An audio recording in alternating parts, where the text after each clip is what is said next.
Sukses ngono lho, ya bareng-bareng. Loh. Suksesku ilang amarain. Sukses. Wis terang genah. Angel. Diam toh. Assalamualaikum warahmatullahi wabarakatuh. Salam rahayu, salam sejahtera, salam bahagia, salam lestari. Jumpa lagi dengan Wong Luyur channel 999. Kali ini Wong Luyur akan mensejarahkan dan ceritanya Jalan Sunan Kalijogo mencari guru sejati. Tapi sebelum itu, jangan lupa dukung channel kami agar supaya terus berkembang dengan baik dengan cara tombol subscribe, like, komen, dan share-nya. Langsung saja kita ulas cerita. Di antara para wali yang lain, Kanjeng Sunan Kalijaga bisa dikatakan satu-satunya wali yang menggunakan pendekatan yang pas, yaitu budaya Jawa. Dia sadar tidak mungkin menggunakan budaya lain untuk menyampaikan ajaran Sangkan Paraning Dumadi secara tepat. Budaya Arab tidak cocok diterapkan di Jawa karena manusia Jawa sudah hidup sekian ratus tahun dengan budayanya yang sudah mendarah daging. Bahkan setelah dilantik menjadi wali, dia mengganti jubahnya dengan pakaian Jawa, memakai belangkon atau udeng. Nama mudanya Raden Syahid, putra Adipati Tuban, yaitu Tumenggung, Wilatikta, dan Dewi Nawangrum. Kadipaten Tuban sebagaimana kadipaten yang lain harus tunduk di bawah kekuasaan kerajaan Majapahit. Nama lain Tumenggung Wilatikta adalah Aryo Tejo IV, keturunan Aryo Tejo III, II, dan I. Arti Tejo I adalah putra Aryo Adikoro atau Ronggolawe, salah satu pendiri kerajaan Majapahit. Jadi bila ditarik dari silsilah ini, Raden Syahid sebenarnya adalah anak turun pendiri kerajaan Majapahit. Raden Syahid lahir di Tuban saat Majapahit mengalami kemunduran karena kebijakan yang salah kaprah pajak dan upeti dari masing-masing kadipaten yang harus disetor ke kerajaan Majapahit sangat besar sehingga membuat miskin rakyat jelata. Suatu ketika Tuban dilanda kemarau panjang, rakyat hidup semakin sengsara. Hingga suatu hari Raden Syahid bertanya ke ayahnya, "Bapak, kenapa rakyat Kadipaten Tuban semakin sengsara? Ini dibuat lebih menderita oleh Majapahit." Sang ayah tentu saja diam sambil membenarkan pertanyaan anaknya yang kritis ini. Raden Syahid yang melihat nasib rakyatnya merana terpanggil untuk berjuang dengan caranya sendiri, cara yang khas. Anak muda yang penuh semangat juang namun belum diakui. Eksistensinya menjadi maling celuring, yaitu pencuri yang baik karena hasil curiannya dibagi-bagikan kepada orang-orang miskin yang menderita. Tidak hanya mencuri, melainkan juga merampok orang-orang kaya dan kaum bangsawan yang hidupnya berkecukupan. Suatu ketika perbuatan mulia, namun tidak lazim, itu diketahui oleh sang ayah. Dan sang ayah tanpa ampun mengusir Raden Syahid karena dianggap mencoreng-moreng kehormatan keluarga Adipati. Pengusiran tidak hanya dilakukan sekali, namun beberapa kali. Saat diusir, Raden Syahid kembali melakukan perampokan. Namun sialnya dia tertangkap pengawal kadipaten hingga sang ayah kehabisan akal sehat. "Syahid, anakku, kini sudah waktunya kamu memilih. Kau yang suka merampok itu pergi dari wilayah Tuban, atau kau harus tewas di tangan anak buahku." Saya tahu di saat itu harus benar-benar pergi dari wilayah Tuban, dan akhirnya dia pun dengan hati gundah pergi tanpa arah tujuan yang jelas. Suatu hari dalam perjalanannya di hutan Jatiwangi, dia bertemu lelaki tua yang kemudian memperkenalkan dirinya sebagai Sunan Bonang. Sunan Bonang adalah putra dan murid Sunan Ampel yang berkedudukan di Bonang dekat Tuban.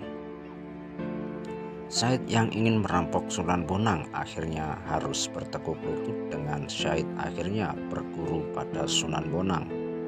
Oleh Bonang yang saat itu sudah jadi guru spiritual ini, Syahid diminta duduk diam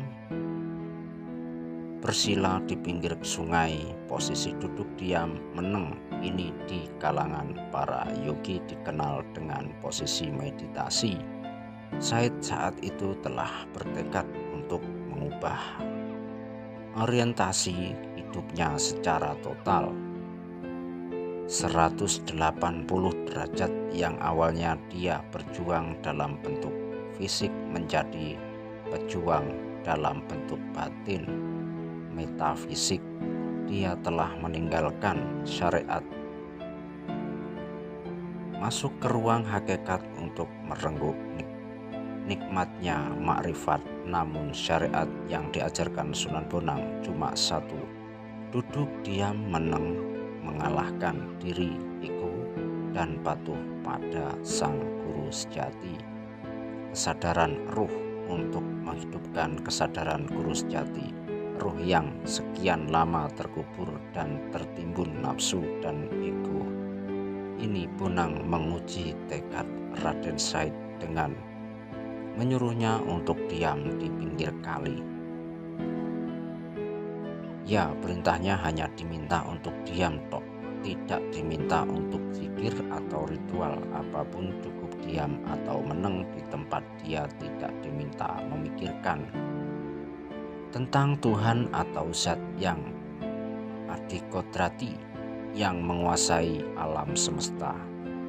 Tidak, Sunan Bonang hanya meminta agar sang murid untuk patuh, yaitu diam, meneng, hening, pasrah, sumarah, sumeleh. Awalnya orang diam, pikirannya kemana-mana, namun sekian waktu diam di tempat akal dan keinginannya akhirnya melemas dan akhirnya benar-benar tidak memiliki daya lagi untuk berpikir. Energi keinginan duniawinya lepas landas dan lenyap. Raden Syahid mengalami suwung total, fana total karena telah hilang sang diri ego. Badanku badan rohani kang sifat langgeng waseso, kang sukmo purba waseso. Kumebul tanpa geni, wangi tanpa gondo, aku sejatine roh. Sakalir teko nembah, lunga nembah wong seketi, padha mati wong. Saleksa padha wuta, wong sewu padha turu, amung aku ora turu. Pinangeran hitna kabeh. Demikian gambaran kesadaran ruh Raden Syahid kala itu. Berapa lama Raden Syahid diam di pinggir sungai? Tidak ada catatan sejarah yang pasti, namun dalam salah satu hikayat dipaparkan bahwa sang Sunan bertapa hingga rerumputan menutupi tubuhnya selama 5 tahun setelah dianggap selesai mengalami penyucian diri dengan bangunnya kesadaran ruh. Sunan Bonang menggembleng muridnya dengan kawruh ilmu-ilmu agama. Dianjurkan juga oleh Bonang agar Raden Syahid berguru ke para wali yang sepuh, yaitu Sunan Ampel di Surabaya dan Sunan Giri di Gresik. Raden Syahid yang kemudian disebut Sunan Kalijaga ini menggantikan Syekh Subagir gigih berdakwah hingga Semenanjung Malaya hingga Thailand, sehingga dia juga diberi gelar Syekh Malaya. kesadaran insan kamil. Malaya berasal dari kata malaya yang artinya mematikan diri. Jadi orang yang telah mengalami mati sakjroning urip, atau orang yang telah berhasil mematikan diri iku hingga mampu menghidupkan diri sejati yang merupakan guru sejatinya, sebab tanpa berhasil mematikan diri manusia hanya hidup di dunia fatomorgana, dunia apus-apus, dunia kulit. Dia tidak mampu untuk masuk ke dunia isi dan menyelam di lautan hakikat dan sampai di palung ma'rifatullah. Salah satu ajaran Sunan Kalijaga yang didapat dari guru spiritualnya Sunan Bonang adalah ajaran hakikat salat sebagaimana yang ada di dalam suluk. Ucil utamaning sarira puniki angrawuhana jatining salat, sambah lawan pujine jatining salat iku dudu nisa tuwin magrib sembah araneka menangi puniku lamun aranana salat pan minangka kekembanging salam daim inggaran tata krama. Unggulnya diri itu mengetahui hakikat salat, sembah dan pujian salat yang sesungguhnya bukanlah mengerjakan salat isya atau maghrib. Itu namanya sembahyang. Apabila disebut salat, maka itu hanya hiasan dari salat daim, hanya tata krama. Di sini kita tahu bahwa salat sejati adalah tidak hanya mengerjakan sembah raga atau tataran syariat, mengerjakan sholat 5 waktu. Salat sejati adalah salat daim, yaitu bersatunya semua indera dan tubuh kita untuk selalu memujinya dengan kalimat penyaksian bahwa yang suci di dunia ini hanya Tuhan. Hu Allah, dialah Hu saat menarik napas dan Allah saat mengeluarkan napas, sebagaimana yang ada di dalam suluk Ucil. Pangabektine ingkang utami nuralan waktu sasolahira punika mongko sembahe meneng muni puniku sasolahe ragani regi tan simpang dadi sembah teking wulunipun tinjo turas dadi sembah iku ingkang niat kang sejati puji tan papegatan berbakti yang utama tidak mengenal waktu. Semua tingkah lakunya itulah menyembah Tuhan, diam bicara dan semua gerakan tubuh merupakan kegiatan menyembah Tuhan. Wudu, berak dan kencing pun juga kegiatan menyembah. Itulah niat sejati, pujian yang tidak pernah berakhir. Jadi hakikat yang disebut sholat daim, napas kehidupan yang telah manunggaling kawula lan Gusti yang menitivitasinya adalah semua tingkah laku dan perilaku akhlak manusia yang diniatkan untuk menyembahnya. Selalu awas, eling dan waspodo bahwa apapun yang kita pikirkan, apapun yang kita kehendaki, apapun yang kita lakukan, ini adalah bentuk yang dituntun oleh aku sejati, guru sejati yang selalu menyuarakan kesadaran holistik bahwa diri kita ini adalah dirinya, ada kita ini adalah adanya, kita tidak ada, hanya dia yang ada. Sholat daim ini juga disebut dalam suluk Linglung karya Sunan Kalijaga saat salat daim tan kalawan met toyawulu kadasi salat batin sebenere mangan turu sahwat ngising. Jadi sholat daim itu tanpa menggunakan syariat wudu untuk menghilangkan hadis atau kotoran. sebab kotoran yang sebenarnya tidak hanya kotoran badan, melainkan kotoran batin. Salat daim boleh dilakukan saat apapun, misalnya makan, tidur, bersagama, maupun saat membuang kotoran. Ajaran makrifat lain Sunan Kalijaga adalah ibadah haji.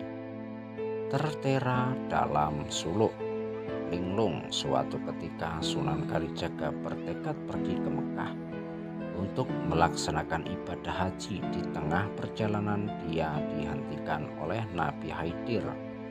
Sunan dinasihati agar tidak pergi sebelum tahu hakikat ibadah haji, agar tidak tersesal dan tidak mendapatkan apa-apa selain capek. Mekah yang ada di Saudi Arabia itu hanya simbol, dan Mekah yang sejati adalah di dalam diri.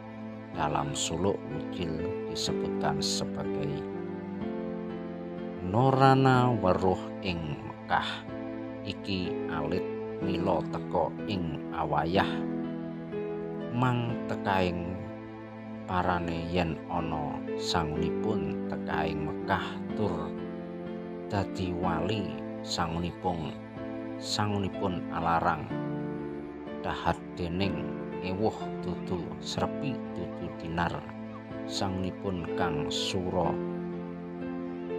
legawing pati sabar lila ing donya. Masjid ing Mekah tulya ngideri kabatolah pinikaing tengah gumantung tan pacacate didunlu saking luhur langit katon ing ngandhap iki dinalu saking ngandhap bumi aning leluhur tinon kulon katon wetan katon kulon iku singgih tinggalnya awalasan. Bila tidak tahu Mekah yang sesungguhnya sejak muda hingga tua, seseorang tidak akan mencapai tujuan. Saat ada orang yang membawa bekal sampai di Mekah dan menjadi wali, maka sungguh mahal bekalnya dan sulit dicapai. Padahal bekal sesungguhnya bukan uang, melainkan kesabaran dan kesanggupan untuk mati, kesabaran dan kerelaan hidup di dunia.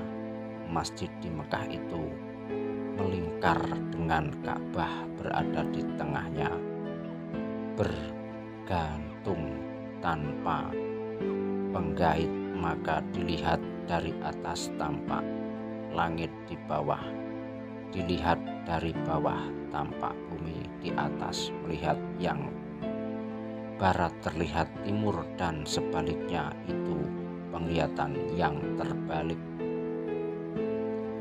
Maksudnya bahwa ibadah haji yang hakiki adalah bukanlah pergi ke Mekah saja, namun lebih mendalam dari penghayatan yang seperti itu. Ibadah yang sejati adalah pergi ke kiblat yang ada di dalam diri sejati, yang tidak bisa terlaksana dengan bekal harta benda, kedudukan, tahta apapun juga.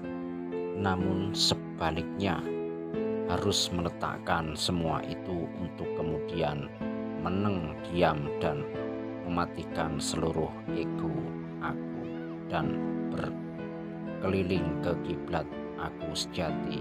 Inilah Mekah yang metafisik dan batiniah.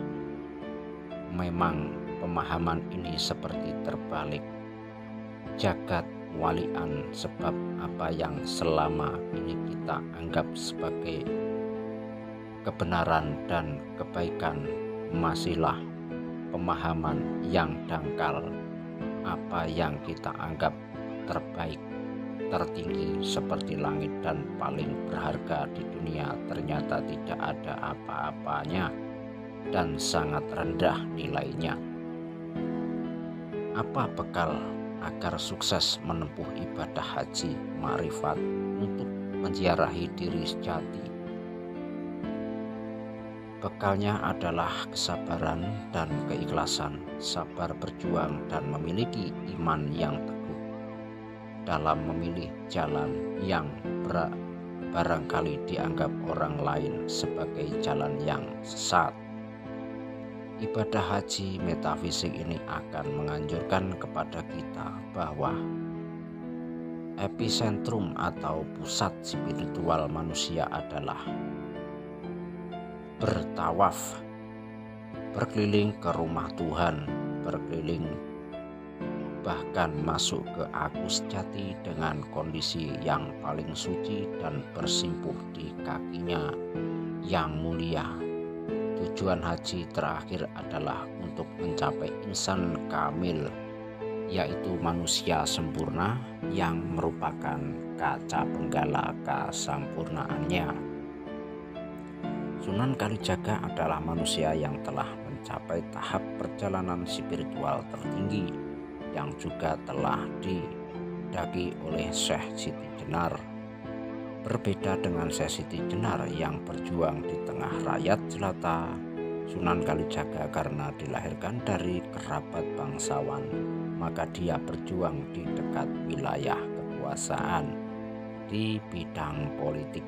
Jasanya terlihat saat akan mendirikan kerajaan Demak, Pajang, dan Mataram. Sunan Kalijaga berperan menasehati Raden Patah, penguasa Demak, agar tidak menyerang Brawijaya V, ayahnya, karena beliau tidak pernah berlawanan dengan ajaran akidah. Sunan Kalijaga juga mendukung Jaka Tingkir menjadi Adipati Pajang dan menyarankan agar ibu kota dipilih dari Demak ke Pajang karena Demak dianggap telah kehilangan kultur Jawa. Pajang yang terletak di pedalaman cocok untuk memahami Islam secara lebih mendalam dengan jalur tasawuf.